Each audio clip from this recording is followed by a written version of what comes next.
A day of my life, nagdaho, makahawa sa kalisod, nag-vlog na lang. So, ang akong ganap karon mga jay, mga amiga is magluto tag hotdog na makabusog. Pula ni siya nga color na hotdog, dili ni siya brown. Lahi na tong brown. So, ako sa nagipanitan kay para dili ta makakaog silupin, bas hindi ta mahilisan. So, ato sa ning hinahinayag panit. So, mao ni mo sudan karon no. Di man kay ko hilig hotdog nga hilaw ra akong gusto. Joke lang. So, pula ni siyang hotdog lagi no. So, kuning dali-dalian dari panit aron maluto na ni. So, mao ra to, man akong panit is nagkuha og asin akong gitemplahan aron parat-parat. So, akong gi-massage, and then nagkuha kong mantika, gisulod ako sa lapad, dili niya siya tanduwaya, lapad na siya.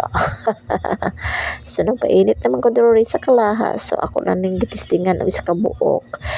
Kani di ako ang mantika karon is use oil ni sa baboy. So, naggikan ni sa ako ang amiga, gihatagan ko isa ka lapad. So, ako na ning gilunod kay pila ra may kinabuhi sa hotdog. And then init naman po ang mantika, automatic kay kusog kayong kalayo. Mao ni akong gasol po ang aso. So pila ra man ay kinabuhi sa hotdog, dali raman kay nilutoon. So pila ra ka minuto, so ako nang gibali na ko ginahinay kay init-init naman, mas makita na nimo brown na pwede na nimo siya palihon.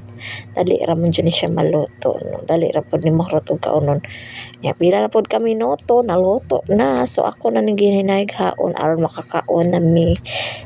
So maura na, dali ra kayo. Og salamat sa mga namaglantaw ani nga video. Og sa sunod pang mga video, so bye-bye lang ninyo mga chay, mga amiga. Daghan kayong salamat og unta makakaon sad mo insakto sa inyong kaugalingon. So maura ni, bye.